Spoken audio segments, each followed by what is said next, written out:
Hello dear students, कैसे हो आप लोग। आज हम magnetic effect of current chapter 4 का जो फर्स्ट टॉपिक है, magnetic force experienced by a moving charge, dear students, उसको डिस्कस करने वाले हैं। चलिए स्टार्ट करते हैं video. The topic is here, magnetic force experienced by a moving charge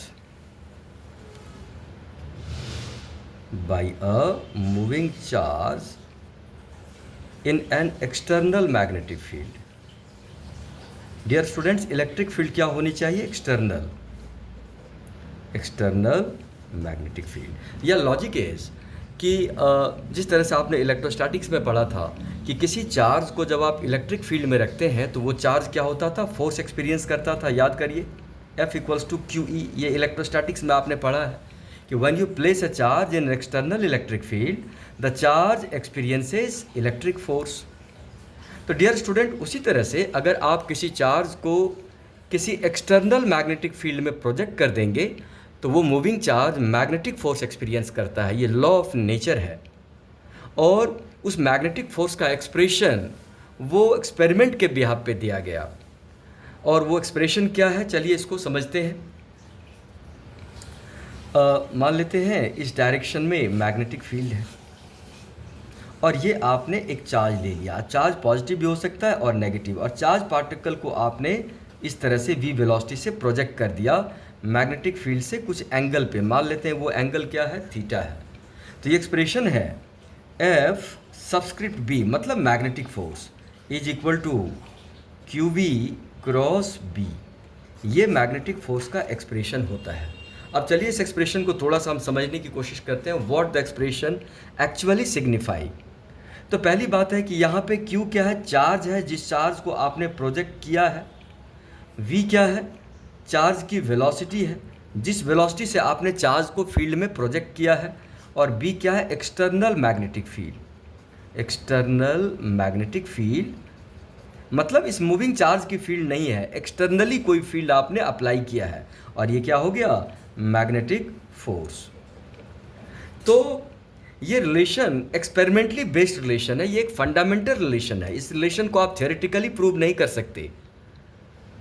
ये पहले एक्सपेरिमेंट किया गया, चार्ज पार्टिकल को मैग्नेटिक फील्ड से अलग अलग एंगल पे प्रोजेक्ट करके देखा और फिर पता किया भाई कितना फोर्स है चार्ज पार्टिकल एक्सपीरियंस कर रहा। उस बिहाफ पे हमको ये पता चला कि मैग्नेटिक फोर्स का एक्सप्रेशन क्रॉस प्रोडक्ट से डिफाइन करना ज़्यादा बेटर है, मतलब सूटेबल है। ज़्यादा बेटर नहीं, सूटेबल है। क्रॉस प्रोडक्ट तो आपने ऑलरेडी पढ़ रखा है कि एक क्रॉस प्रोडक्ट क्या है। मैं मान के चलता हूँ आपको क्रॉस प्रोडक्ट आता है, हालांकि छोटी छोटी चीज़ों का भी मैं डिस्कस करूँगा आपके साथ।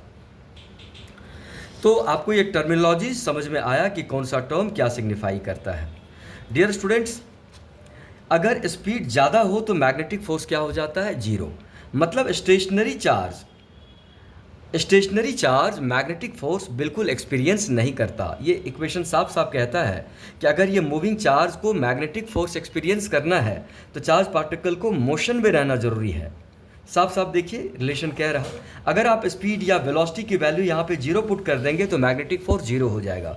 मतलब स्टेशनरी चार्ज को आप चाहे कितनी भी स्ट्रॉन्गर फील्ड में रख देंगे वो कोई मैग्नेटिक फोर्स एक्सपीरियंस नहीं करेगा। Only moving charge can experience magnetic force. लेकिन इलेक्ट्रिक फोर्स के साथ क्या खास बात है? Whether charge is in motion और चार्ज इज एट रेस्ट। जब भी चार्ज को आप एक्सटर्नल फील्ड में रखेंगे तो ये इलेक्ट्रिक फोर्स को एक्सपीरियंस करेगा। बात को समझने की कोशिश करिए। मतलब इलेक्ट्रिक फोर्स किसी स्टेशनरी चार्ज द्वारा तो एक्सपीरियंस होता ही है, अगर चार्ज मोशन में हो तब भी वो चार्ज इलेक्ट्रिक फोर्स एक्सपीरियंस करता है। लेकिन कोई भी चार्ज मैग्नेटिक फोर्स एक्सपीरियंस कब करता है? जब वो चार्ज क्या हो? मोशन में हो। तो डियर स्टूडेंट, ये मैग्नेटिक फोर्स का वेक्टर फॉर्म है। तो ज़रा चलिए इसको समझते हैं। थोड़ा सा क्रॉस प्रोडक्ट की बातों को आपके साथ डिस्कस करता हूं जिससे हम चीज़ों को अच्छी तरह से यहाँ पे समझ पाएँ।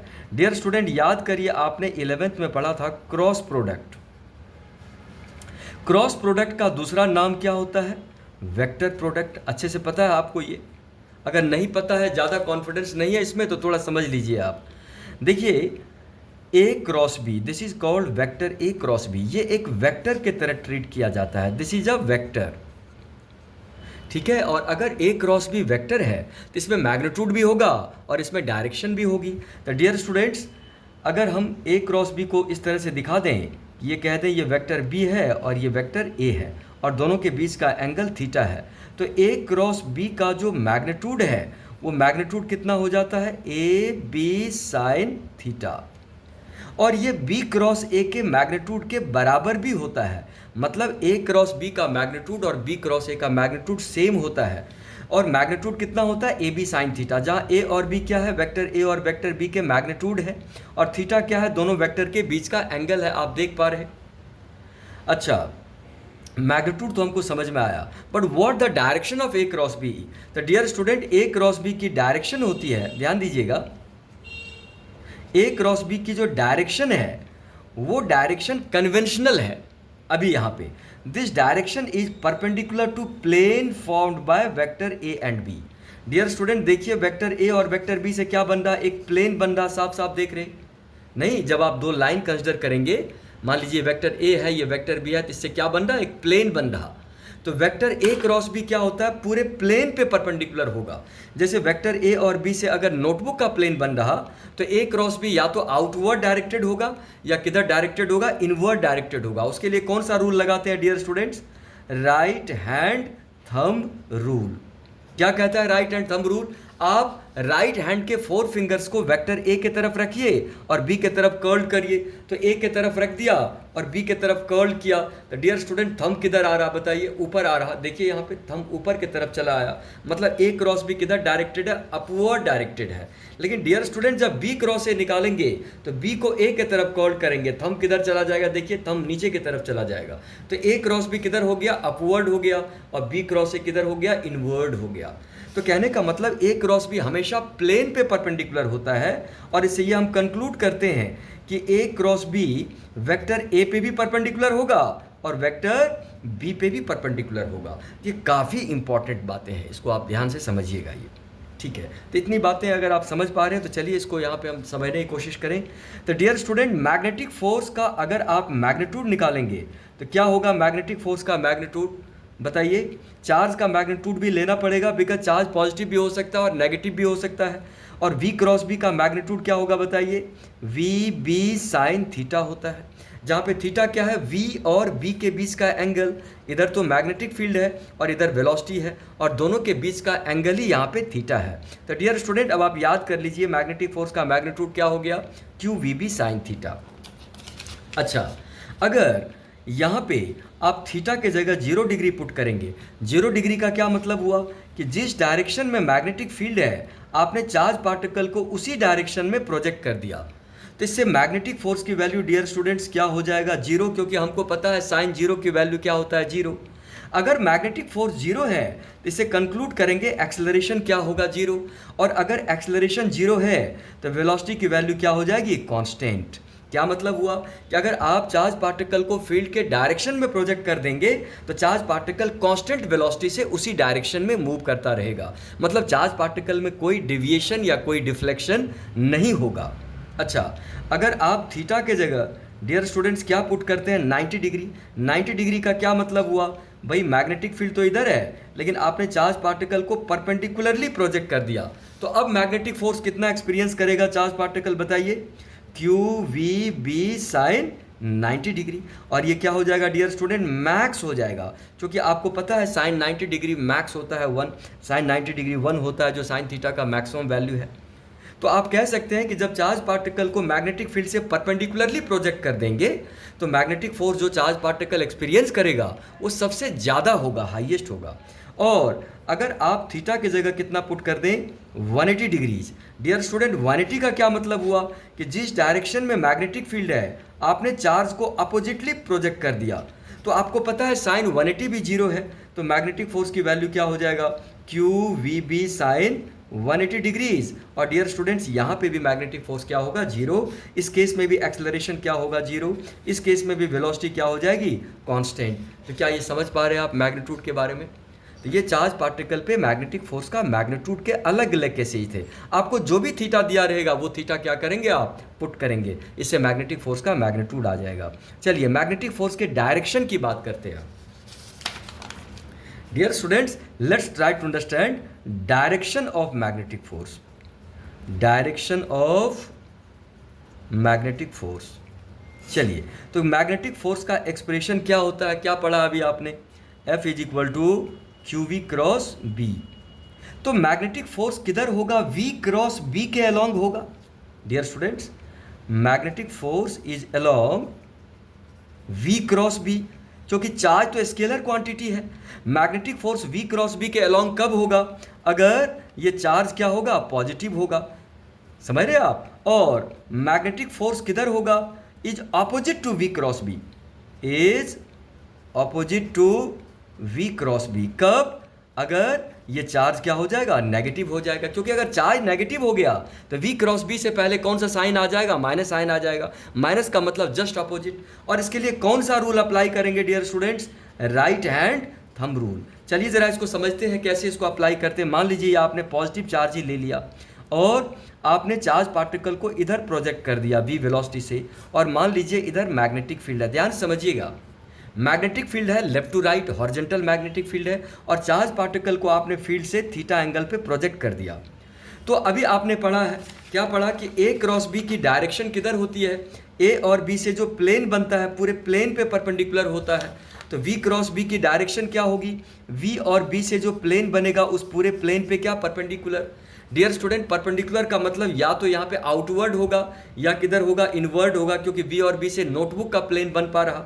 तो चलिए राइट हैंड थंब रूल लगाते हैं। क्या कहता है राइट हैंड थंब रूल, आप अपने राइट हैंड के चारों उंगलियों को फर्स्ट वेक्टर की तरफ रखेंगे, मतलब V के तरफ रखेंगे और B के तरफ कर्ल करेंगे। ये देखिए आप कर्ल करेंगे तो थंब किधर चला गया, इनवर्ड। ध्यान से देखिए, V इधर है, B इधर है।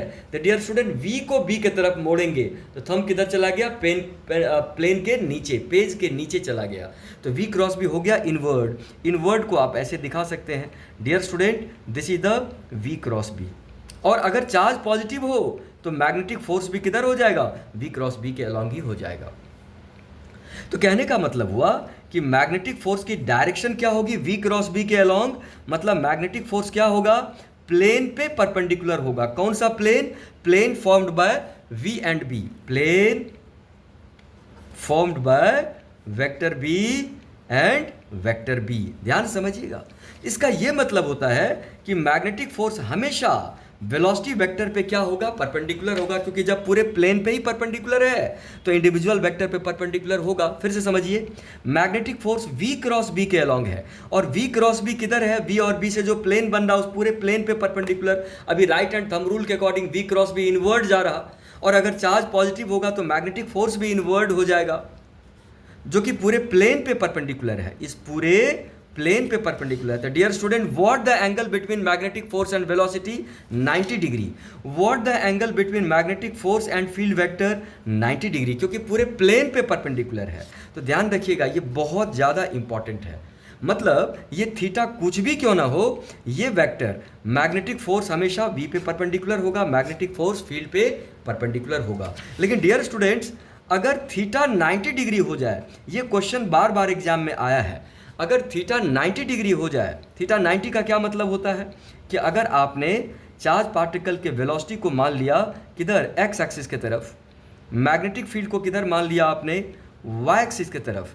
डियर स्टूडेंट, थीटा 90 मान लिया अभी आपने, तो मैग्नेटिक फोर्स क्या होता है, पूरे प्लेन पे परपेंडिकुलर। प्लेन कौन सा बन गया, X Y plane. X Y plane मतलब नोटबुक का प्लेन। तो मैग्नेटिक फोर्स या तो आउटवर्ड डायरेक्टेड होगा या इनवर्ड डायरेक्टेड होगा। तो क्या करेंगे, V को B के तरफ कर्ल करते हैं। ध्यान दीजिएगा, राइट हैंड के चारों उंगलियों को आप V के तरफ रखिए और B के तरफ कर्ल करिए, V के तरफ रख के B के तरफ कर्ल करिए, थंब किधर आ गया, ऊपर। So magnetic field is along positive Z axis, अगर चार्ज पॉजिटिव होगा तो। और पॉजिटिव जेड एक्सिस को कैसे आप प्लॉट करते हैं, ऐसे दिखा देंगे, this is the positive Z axis. इधर क्या हो जाएगा my dear students, magnetic force. कहने का मतलब इस पर्टिकुलर केस में जब थीटा 90 हो जाए तो ये तीनों वेक्टर म्यूचुअली परपेंडिकुलर हो जाएंगे। नहीं, मतलब मैग्नेटिक फील्ड परपेंडिकुलर तो ये तो लिया ही अभी कंडीशन, और मैग्नेटिक फोर्स तो हमेशा दोनों पे परपेंडिकुलर होता है, मतलब थीटा 90 के लिए ये तीनों वेक्टर्स क्या हो जाएंगे, म्यूचुअली परपेंडिकुलर हो जाएंगे। आप समझ पा रहे हैं what I am trying to make you understand. Question क्या बना था बोर्ड एग्जाम में, देखिएगा जरा क्वेश्चन कैसा पूछा गया था। In the expression F equals to QV cross B, name the pairs of vectors which are always perpendicular। तो ये तो आप समझ रहे हैं कि F हमेशा B पे परपेंडिकुलर हो गया, एक पेयर F और B बन गया, दूसरा पेयर बन गया F और B। ये तो पहला क्वेश्चन हुआ इससे। दूसरा क्वेश्चन है कि in which condition the three vectors F, V and B will be mutually perpendicular to each other. तो वो कब होगा, जब थीटा की वैल्यू डियर स्टूडेंट क्या हो जाए, 90 डिग्री। क्योंकि जब थीटा 90 होगा तो ये तीनों vectors, magnetic force vector, velocity vector और फील्ड वेक्टर, ये तीनों क्या हो जाएंगे, म्यूचुअली परपेंडिकुलर। तब आप समझ रहे हैं इन क्राइटेरिया को। तो डियर स्टूडेंट एक ही बात, मेन इंपॉर्टेंट बातें हैं कि अगर चार्ज पॉजिटिव होगा तो मैग्नेटिक फोर्स किधर होगा, V क्रॉस B के अलोंग, और V क्रॉस B किधर होगा, V और B से जो प्लेन बनेगा उस पूरे प्लेन पे परपेंडिकुलर। उसके लिए राइट हैंड थंब रूल लगाएंगे आप। लेकिन अगर चार्ज नेगेटिव हो गया तो मैग्नेटिक फोर्स का डायरेक्शन V क्रॉस B के ऑपोजिट होगा, क्योंकि वेक्टर से पहले अगर आप माइनस साइन ले लेंगे तो direction will be just reverse. तो मुझे लगता है ये बात आपको समझ में आई। चलिए आगे बढ़ते हैं। डियर स्टूडेंट्स यहाँ पे हम देखेंगे SI unit of magnetic force, sorry magnetic field, SI unit of magnetic field. तो मैग्नेटिक फील्ड का अगर SI यूनिट निकालना चाहेंगे आप तो आपको फोर्स के एक्सप्रेशन पे जाना पड़ेगा। और क्या होता है मैग्नेटिक फोर्स का expression, F is equal to QV cross B। Dear student कितना आ गया था ये, QVB क्या, साइन थीटा। तो मैग्नेटिक फील्ड क्या बनेगा, force upon QV sine theta. अब मैग्नेटिक फोर्स का SI यूनिट क्या होता है, 1 न्यूटन। चार्ज का SI यूनिट क्या होता है, 1 कूलम। वेलोसिटी का क्या होता है, 1 मीटर पर सेकेंड। और साइन थीटा क्या है, डायमेंशन लेस है। और यहाँ पे कूलम पर सेकेंड क्या बन जाएगा, एम्पियर। तो ये क्या हो जाएगा, 1 न्यूटन अपॉन 1 एम्पियर मीटर। और इसको सॉल्व कर देंगे तो क्या होगा, 1 न्यूटन पर एम्पियर पर मीटर। और इसी को क्या कहते हैं, 1 टेस्ला कहते हैं। ध्यान दीजिएगा, 1 टेस्ला, 1T, ये मैग्नेटिक फील्ड का SI यूनिट हो गया। आप समझ पा रहे हैं ये। अच्छा, मैग्नेटिक फील्ड का एक और यूनिट होता है gauss. Dear student magnetic field का एक और यूनिट लिया जाता है गॉस। 1 गॉस में होता है 10 की पावर -4 टेस्ला। ये भी आप याद रखेंगे। अब आप कहेंगे 10 की पावर -4 टेस्ला को गॉस क्यों माना गया, तो इसके पीछे लॉजिक ये होता है, जैसा कि आपको पता है कि अर्थ की अपनी मैग्नेटिक फील्ड होती है। अर्थ has its own magnetic field, पढ़ा है आपने। अर्थ के मैग्नेटिक फील्ड की वैल्यू अलग अलग जगह पे अलग अलग होती है, थोड़ा सा उसमें वेरिएशन आता है, उसके डायरेक्शन में परिवर्तन आता है, मैग्नीट्यूड में भी थोड़ा बहुत चेंज आता है। लेकिन अर्थ की जो मैग्नेटिक फील्ड है, अर्थ की जो मैग्नेटिक फील्ड है, उसकी ऑन एन एवरेज वैल्यू इसी ऑर्डर की होती है, 10 की पावर -4 टेस्ला के ऑर्डर में। इसीलिए इस पर्टिकुलर वैल्यू को, जो कि मोस्ट इंपॉर्टेंट वैल्यू है, इसको 1 गॉस से रिप्रेजेंट कर देते हैं। सो 1 गॉस भी मैग्नेटिक फील्ड का एक यूनिट है, जिसकी वैल्यू कितनी होती है, 10 की पावर -4 टेस्ला। तो ये भी आपको बात समझ में आई। चलिए तो आगे बढ़ते हैं। डियर स्टूडेंट हम 2-3 क्वेश्चन आपके साथ डिस्कस कर रहे हैं, जिससे ये थोड़ा सा पिक्चर क्लियर होगा। आइए इधर। डियर स्टूडेंट चलिए इस क्वेश्चन को मैं आप सबके साथ डिस्कस करता हूँ। यहाँ पे देखिए ये क्वेश्चन 1 मैंने नोट डाउन करके रखा था, एक बार आप पढ़ेंगे और समझेंगे क्या था ये क्वेश्चन। कह रहा कि an electron is moving at speed v0 along negative z direction in a uniform magnetic field v0 along x axis. Calculate magnetic force experienced by the electron. Dear student, charge particle क्या है, यहाँ पे electron है। कितनी speed है, v0 है, किधर जा रहा है, नेगेटिव z डायरेक्शन में। मैग्नेटिक फील्ड किधर है, पॉजिटिव x एक्सिस में। और क्या निकालना है, मैग्नेटिक फोर्स। तो डियर स्टूडेंट इसके लिए आपको क्या करना होगा, इसके लिए बस आप फॉर्मूला अप्लाई कर दीजिए। क्या होता है मैग्नेटिक फोर्स का formula dear students, magnetic force का फॉर्मूला होता है QV क्रॉस B। अब आप जस्ट वैल्यूज को पुट कर दीजिए। यहाँ पे चार्ज पार्टिकल क्या दिख रहा है आपको, इलेक्ट्रॉन दिख रहा, तो Q की जगह क्या पुट करेंगे आप, -E। अच्छा, इसकी वेलोसिटी कितनी है, v0 नेगेटिव z में, तो कैसे लिखेंगे आप इसको, -v0 k कैप। माइनस क्यों लगाया, क्योंकि नेगेटिव z में है, -k कैप आ गया यहाँ पे v0 के साथ। और क्रॉस में क्या है भाई, मैग्नेटिक फील्ड बी नॉट है, और किधर है magnetic field, positive X axis में। तो dear student positive X axis की तरफ क्या लेते हैं हम, आई कैप लेते हैं, पढ़ा है आपने। तो जब इसको सॉल्व करेंगे तो माइनस माइनस डियर स्टूडेंट क्या होगा, देखिए प्लस, और ये क्या बन जाएगा, ई वी नॉट, क्या बी नॉट, और यहाँ पे बन जाएगा के कैप क्रॉस आई कैप। लेकिन डियर स्टूडेंट के कैप क्रॉस आई कैप क्या होता है, जे कैप हो जाता है। ये क्या बन जाएगा, E V not be not, और ये जे कैप आ गया। ये मैग्नेटिक फोर्स का आंसर हो गया। मतलब मैग्नेटिक फोर्स का मैग्नीट्यूड कितना हो गया, E V not be not, और डायरेक्शन क्या हो गई, जे कैप, मतलब पॉजिटिव वाई एक्सिस। अब आप समझ पा रहे हैं कि इसको आप बस फॉर्मूला में डाल देंगे तो आपको आंसर आ जाता है। आप चाहेंगे तो इसको राइट हैंड थंब रूल के अकॉर्डिंग चेक कर सकते हैं, वो कोशिश कीजिएगा। चलिए एक बार मैं इसको चेक करके बताता हूँ राइट हैंड थंब रूल के अकॉर्डिंग कैसे हम सॉल्व करेंगे। इसको सॉल्व करने का ये दूसरा तरीका भी हो सकता है। आप पहले एक्सिस वगैरह को ना यहाँ पे शो कर दीजिए। इधर मान लीजिए एक्स एक्सिस, इधर मान लीजिए वाई एक्सिस, और इसको क्या मान लिया आपने, Z axis. This is the Z axis. Dear student charge particle किधर जा रहा था, पहली बात चार्ज पार्टिकल क्या था, इलेक्ट्रॉन था, और किधर मूव कर रहा था, नेगेटिव जेड में। अगर ये पॉजिटिव जेड है तो नेगेटिव जेड क्या होगा, ये नेगेटिव जेड होगा। इधर चार्ज पार्टिकल की हो गई वेलोसिटी, साफ साफ देख पा रहे हैं हम, नेगेटिव जेड है, और मैग्नेटिक फील्ड एक्स एक्सिस की तरफ है। तो डियर स्टूडेंट्स इधर एक्स एक्सिस की तरफ मैग्नेटिक फील्ड डाल दीजिए।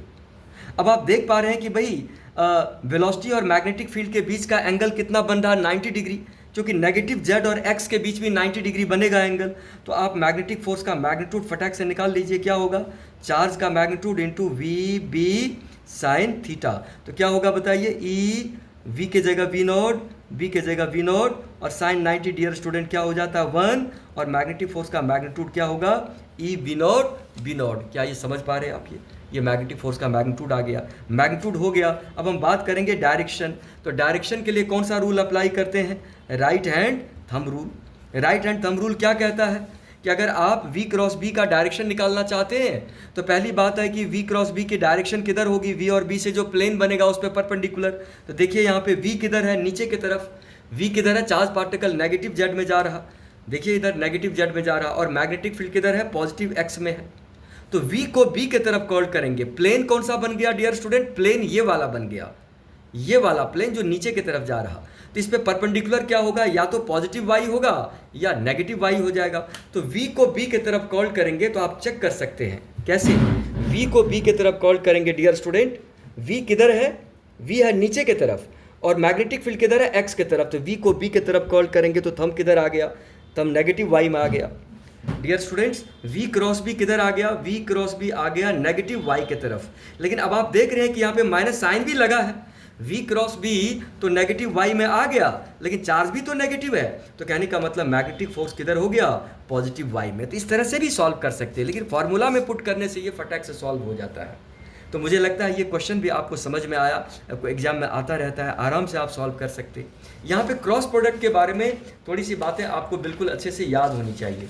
चलिए एक बार मैं रिकॉल कराता हूँ क्रॉस प्रोडक्ट के अलग अलग वैल्यूज़ के बारे में, जिससे आप इसको सॉल्व करें। पूरा का पूरा चैप्टर क्रॉस प्रोडक्ट पे आधारित है डियर स्टूडेंट्स। क्रॉस प्रोडक्ट में सबसे बड़ी बात है कि आपको ये याद रखना है कि भाई आई कैप क्रॉस आई कैप क्या हो जाता है डियर स्टूडेंट, जीरो। क्यों होगा जीरो, क्योंकि आई कैप का मैग्नीट्यूड 1, इसका भी मैग्नीट्यूड 1 और सेम डायरेक्शन में है, तो साइन जीरो हो जाएगा।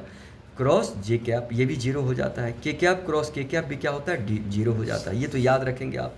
लेकिन डियर स्टूडेंट अगर आपको आई कैप क्रॉस जे कैप निकालना हो तो ये क्या हो जाता है, के कैप हो जाता है। नहीं कैसे, ये देखिए आप, आई कैप किधर होता है, एक्स एक्सिस की तरफ, जे कैप किधर होता है, वाई एक्सिस की तरफ। तो आई कैप क्रॉस जे कैप किधर होगा, तो पूरे प्लेन पे परपेंडिकुलर, तो पूरे प्लेन पे परपेंडिकुलर किधर होगा, जेड की तरफ। आई कैप क्रॉस के कैप जेड की तरफ आ गया, यूनिट वेक्टर। नहीं ये भी मॉड में 1 है, आई कैप क्रॉस जे कैप का मॉड भी क्या होगा, 1 होगा। ये बात आप समझिए। तो अब याद कर लीजिए, अगर देखिए यहाँ पे ऐसे समझेंगे, आई कैप के बाद क्या आता है, जे कैप, जे कैप के बाद क्या आता है, के कैप, के कैप के बाद क्या होता है, आई कैप।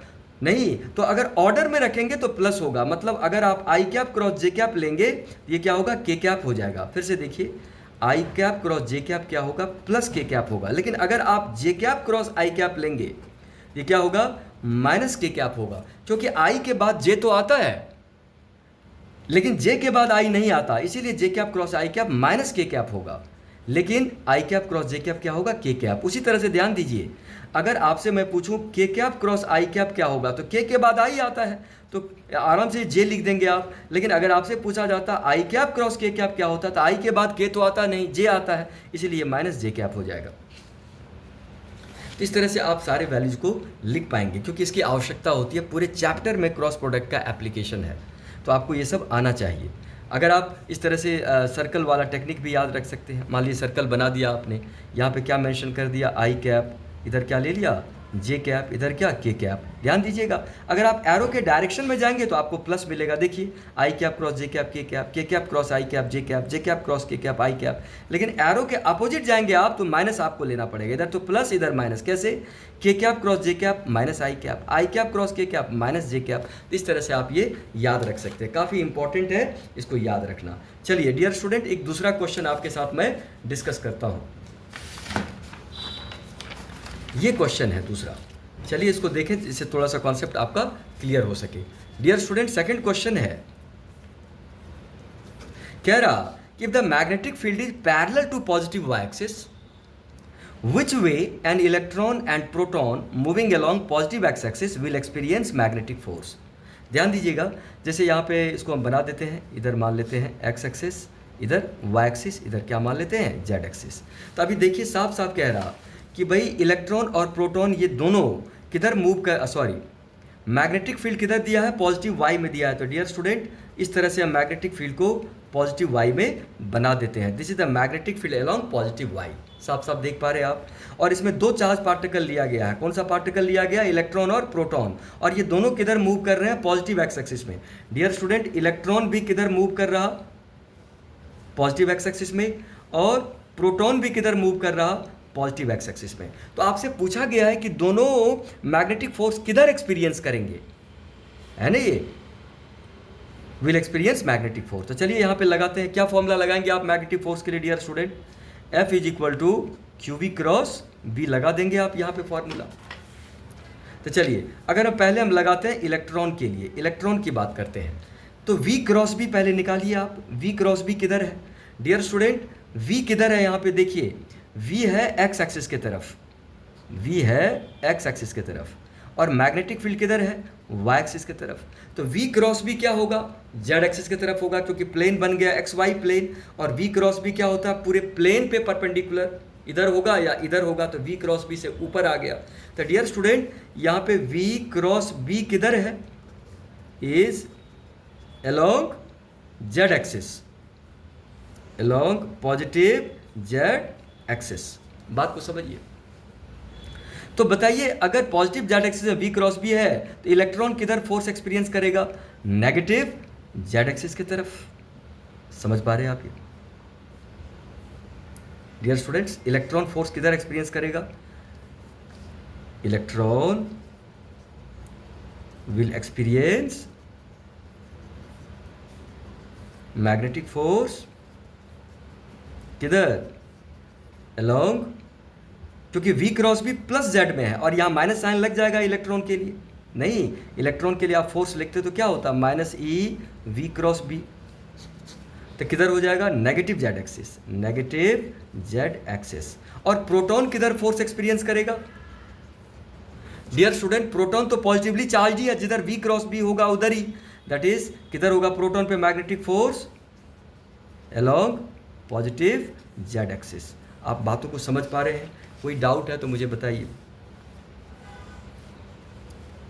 क्लियर है, क्योंकि एक्स वाई प्लेन में है तो जेड की तरफ होगा, फील्ड किधर थी, वाई की तरफ, चार्ज पार्टिकल किधर जा रहा था, एक्स की तरफ। ये बातें आपको समझ में आई। डियर स्टूडेंट्स, एक अभी लास्ट एक और क्वेश्चन इस पर मैं आपके साथ डिस्कस करता हूँ, जो मोस्ट इंपॉर्टेंट है, और इसको हम इस लेक्चर में कवर करते हैं। डियर स्टूडेंट, क्वेश्चन 5 को देखिए आप, और आपके स्कूल एग्जाम में लगातार पूछा गया है। क्या पूछा गया है, show that work done by a magnetic force on a moving charge is always zero. मतलब आपको शो करना है, क्या शो करना है, work done by a magnetic force